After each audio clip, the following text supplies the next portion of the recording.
Assalamualaikum warahmatullahi wabarakatuh. Waalaikumsalam warahmatullahi wabarakatuh. Salam sejahtera dan selamat pagi untuk semuanya. Sehat semuanya? Sehat. Alhamdulillah. Ada yang tidak hadir hari ini? Ada semuanya? Oke. Ini kayaknya saya lihat ada kakak tingkat ya, tidak hadir. Boleh ya mengisi di depan biar kelihatan bagus ya.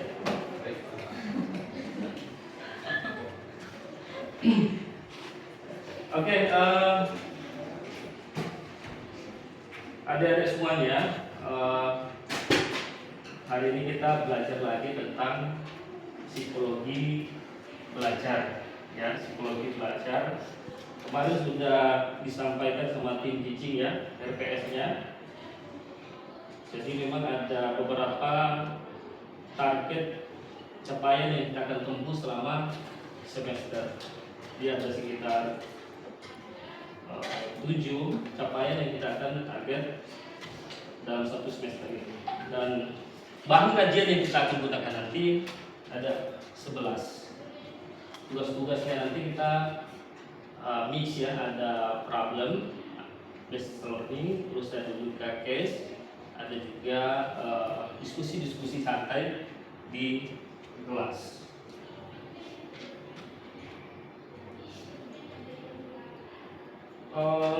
Ada yang sudah kenal saya? Belum ya, sebagian sudah kenal. Ini ada beberapa yang sering saya lihat di kampus, sering menyapa. Jadi di kelas ini kita lebih banyak diskusi dan bisa saya namai sebagai kelas pencitraan. Kelas pencitraan itu Anda harus aktif, ya. Siapa? Jadi bertanya, diskusi itu penting sekali, ya. Oke, nama saya Sarip Auna, kantor saya di Prodi Psikologi. Jadi kan semuanya psikologi ya. Ya. Iya, Pak. Ya, siapa tahu ada yang pindah, belum tahu.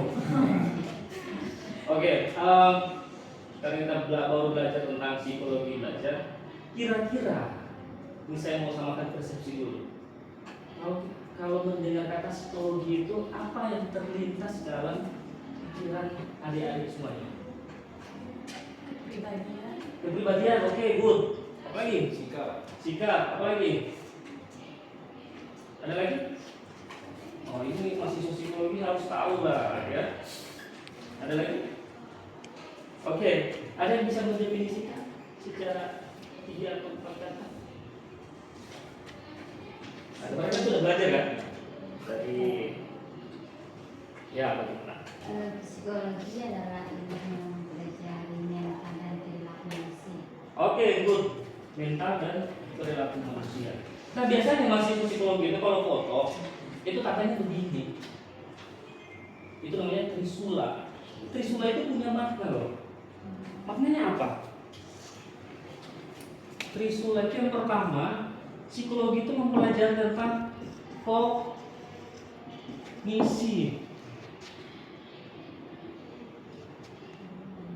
Yang kedua, afeksi.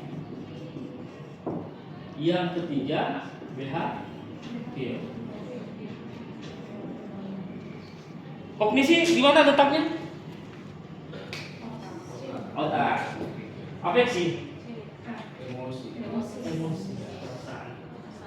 Behavior, perilaku atau tindakan. Mungkin ada yang bisa memberikan contoh nggak? Apakah psikologi itu hanya bisa berjalan satu seperti 1 atau 2 atau 3? Itu bagaimana? Harus 3. Ada yang bisa memberikan contoh dalam kehidupan sehari-hari? Tidak ada? Oke, saya punya satu cerita. Jadi misalnya nih, kalian bertemu dengan kecelakaan di depan jalan sana. Apa yang terlintas dalam pikiran? Kecelakaan tunggal naik motor dia. Satu cowok, satu cewek naik motor dia jatuh. Apa yang langsung terlintas ketika Anda melihat ini? Ingin menolong, apa lagi? Prihatin. Ada lagi? Tidak ada. Oke. Kata ingin prihatin itu masuk di sini. Emosi, perasaan.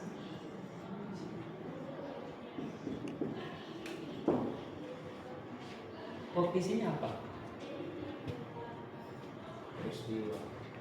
Orang teknik ketika melihat itu mungkin dia bilang jangan-jangan motornya bilang baunya rusak. Orang farmasi mungkin bilangnya karena pengaruh obat-obatan. Jadi ada proses kognisi. Ya, ada alasan sih. Terus behaviornya mana? Menolong. Oke, menolong.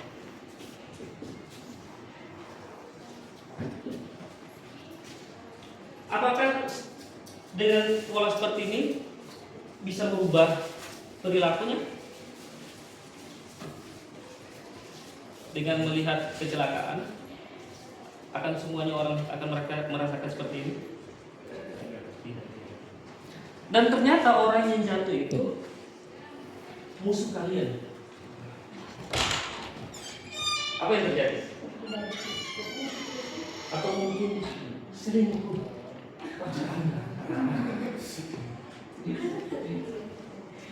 Kira apakah masih ada empati ingin menolong? Berubah kan? Bahkan kalau misalnya tobat ke sana, kalau bisa mati ke sana. Inilah yang namanya psikologis. Tidak hanya bicara tentang behavior perilaku. Dia melalui proses-proses mental. Prosesnya ini. Makanya kalau di psikologi orang ini macam dukun. Padahal tidak. Karena sudah dapat dari bahasa-bahasa kalimat gerak-geriknya. Oke, itu psikologi. Lalu apa yang namanya belajar? Satu kata saja.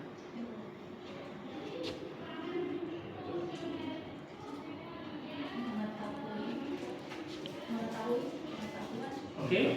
Informasi. Belajar itu adalah perubahan. Apa yang dulu? Perubahan. Oke. Lalu apa bedanya dengan pendidikan? Kan dijawab pertanyaan. Semua itu bisa belajar. Tapi outputnya bisa negatif, bisa positif. Orang bikin obat bisa diarahkan, atau orang bikin belajar tentang rakit bom, ya dia untuk membom output. Bedanya dengan pendidikan, simpelnya adalah cognitive value. Makanya sekarang itu istilah-istilah baru itu sekarang sudah tidak ada lagi. Namanya pendidikan.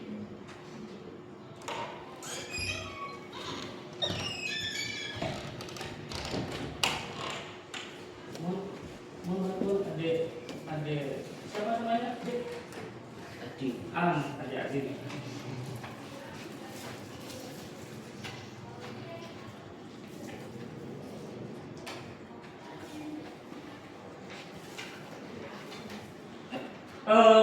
Pertemuan sebelumnya sudah belajar tentang materi-materi psikologi atau teori belajar kan? Ada apa saja kemarin? Sambil menunggu perbaikan ya. Ada sudah lupa. Nah ini kelihatan tidak baca-baca ya. Nanti baca-baca buku ya. Apa? Ada kognisi. Ya ini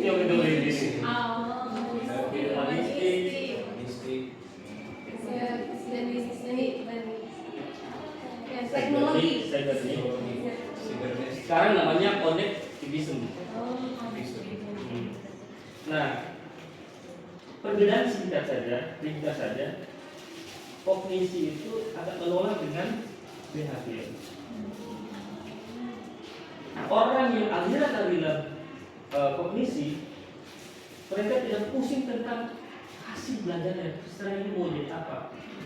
Tapi bagaimana informasi itu diolah dengan baik. Nah, atensi, memori, mengingat dan lain sebagainya. Beda dengan kaum perilaku. Kalau dia tidak ada yang bagus-bagus, ya ini punishmentnya ini, hukumannya begini. Ini rewards. Tidak lagi dengan constructivism. Ini sebenarnya ada hal yang cukup menarik yang saya ingin tampilkan.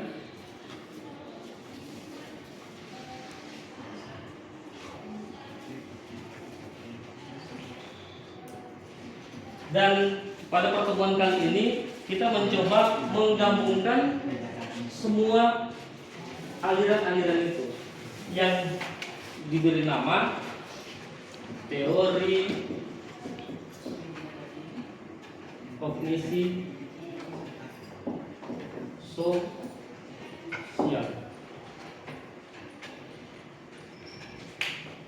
Kognisi sosial.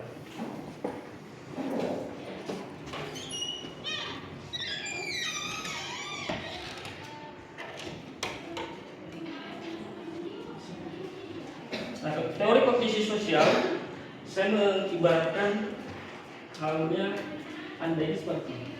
Ini apa? Warnanya apa? Putih. Warna putih.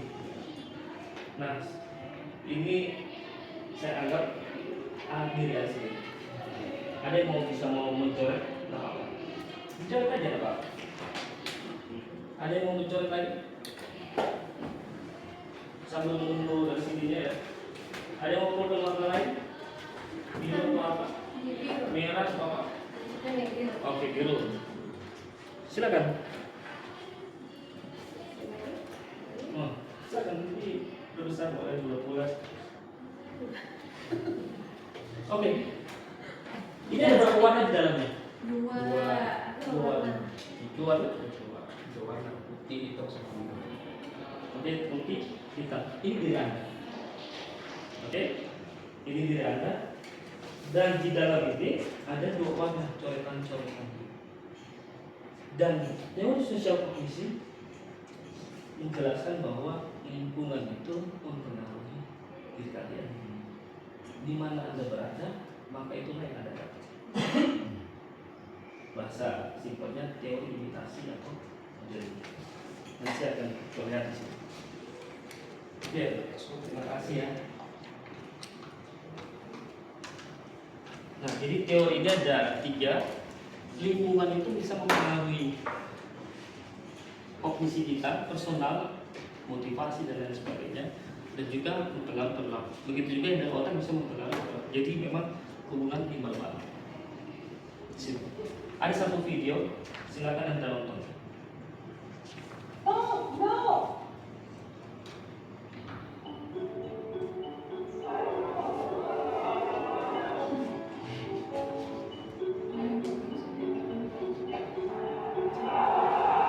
Ini mau masuk langsung saja enggak mau?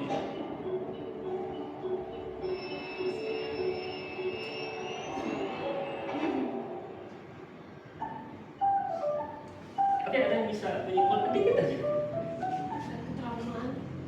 Trauma, oke. Trauma atau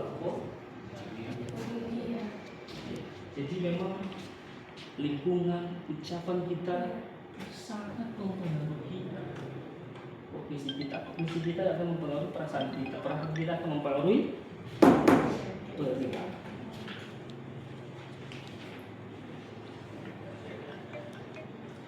Ini secara simpel, jadi sebenarnya informasi lingkungan itu netral, tidak ada maknanya.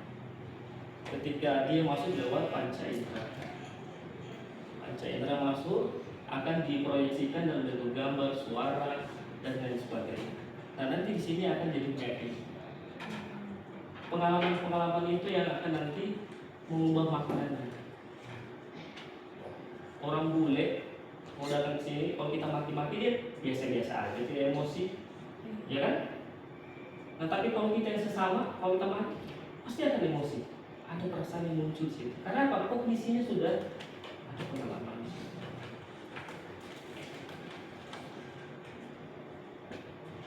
Nah, ini ada salah satu penelitian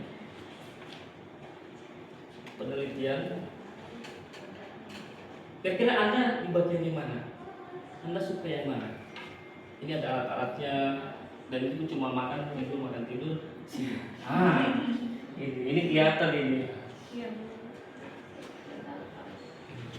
Yang mana? Rich edge. Yang sebelah kanan? B. Iya, B. Ada yang A? B. B semuanya ya. Boleh satu alasan saja, sedikit saja alasan. Aktivitas. Oke, tekanan.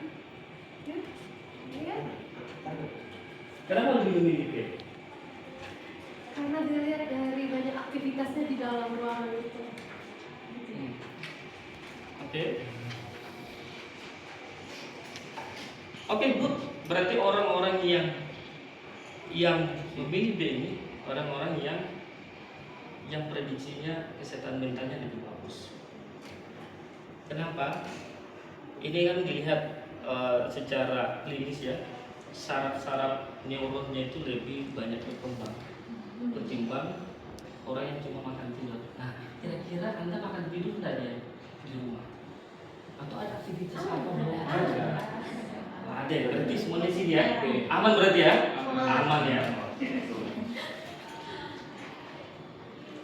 Ini kesimpulannya ya.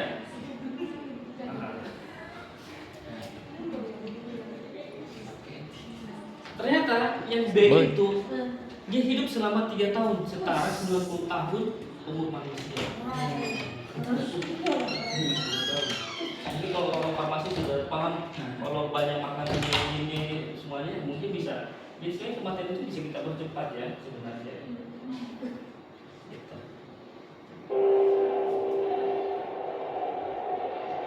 Oke, ini ada video masih berhubungan dengan teori pembelajaran. Saya persingkat saja ya, beberapa menit. Others may be characteristics we don't.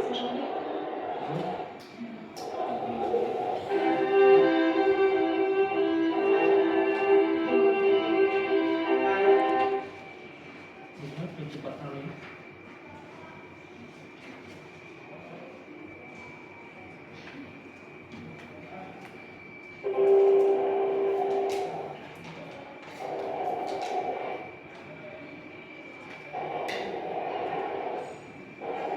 Some of these characteristics may be ones we like.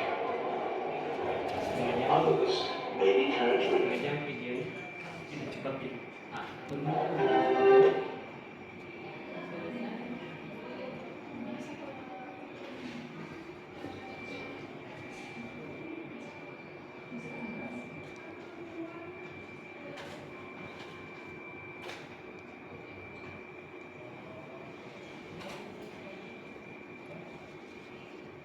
Oke, bisa dibaca.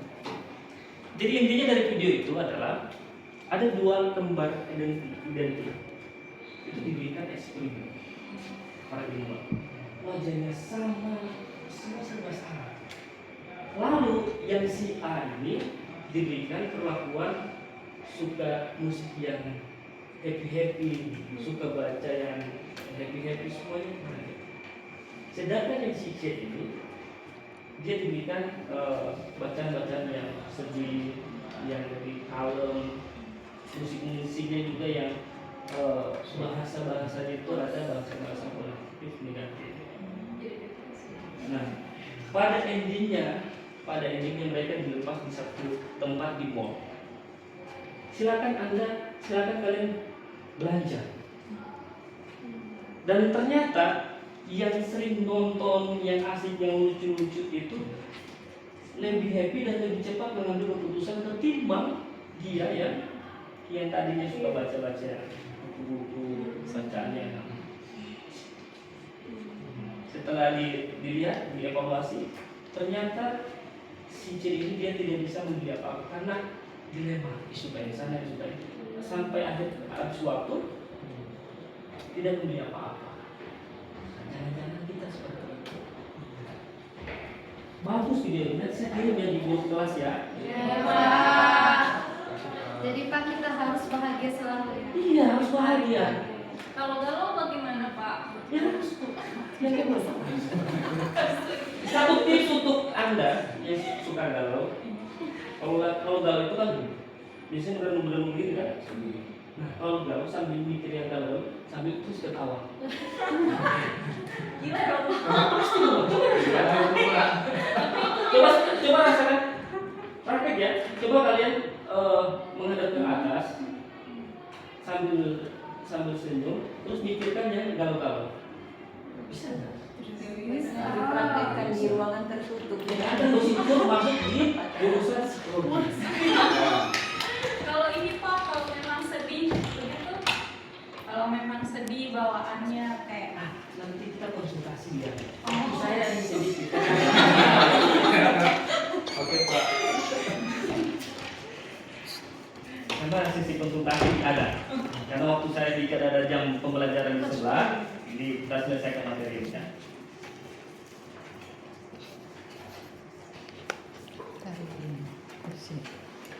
Padahal ada satu lagi materi yang ingin saya tampilkan, itu bagus sekali.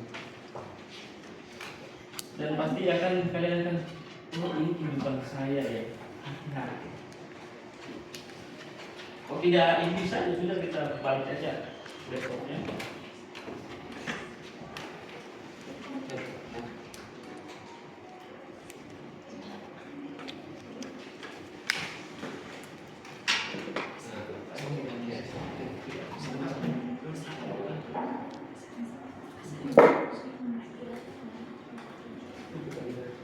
Oke, daripada lama, oke, tekan aja gitu ya, tolong ya. Kau tinggi, kau tinggi. Ya. Putar kiri, putar kanan. Nah. Oke.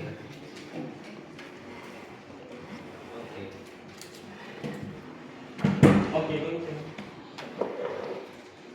Nah ini yang inti dari teori belajar modeling. Ini inti dari teori kognisi sosial. Silakan Anda nonton.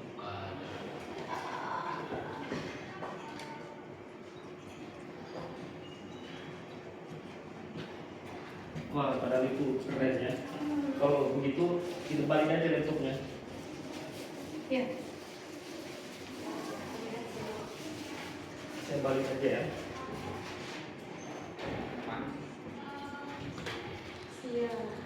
Nah ini Anda bisa lihat ya. Jadi ada orang tua dan anak-anak. Dia selalu ikut orang tuanya. Jadi orang tuanya merokok, orang tuanya melakukan maki-makian ke orang lain, semuanya dia ikut. Dan itu dijelaskan dalam teori kognisi sosial. Dan itu sangat-sangat berbahaya. Jadi dia marah pada saat dia besar juga, dia juga marah. Anak mengikuti pola-pola marah. Karena apa? Lingkungan yang tadi dijelaskan. Lingkungan, perilaku, personal. Nah ini mempengaruhi. Ada contohnya, kan saya kirim di grup kelas. Oke? Oke, karena jam saling aja sudah selesai di kelas Anda.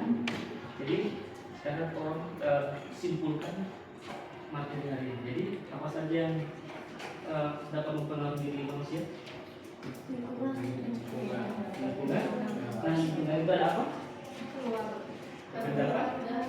Ada sosial, ada juga benda-benda dan lain sebagainya. Orang belajar itu ternyata lebih nyaman, ada AC-nya, lampunya bagus, alat. Ini kan kita ini kan sangat mengganggu karena lingkungannya juga mengganggu. Jadi pembelajaran juga terganggu. Oke, mungkin itu saja yang bisa saya sampaikan. Nanti ada hal-hal yang perlu didiskusikan, dikomunikasikan. Tadi ada yang mau konsultasi, jadi kita di luar sesi karena saya ada jam lagi pembelajaran di kelas sebelah. Tugas Anda adalah melihat fenomena-fenomena yang terjadi dalam kehidupan saya. Dikumpulkan di minggu depan di Google ini yang saya akan share di grup. Batas waktu jam 12 malam. Kumpulkan ya. Ya, Siap. Oke, mungkin itu saja yang bisa saya sampaikan. Terima kasih. Semoga semuanya diberikan kesehatan dan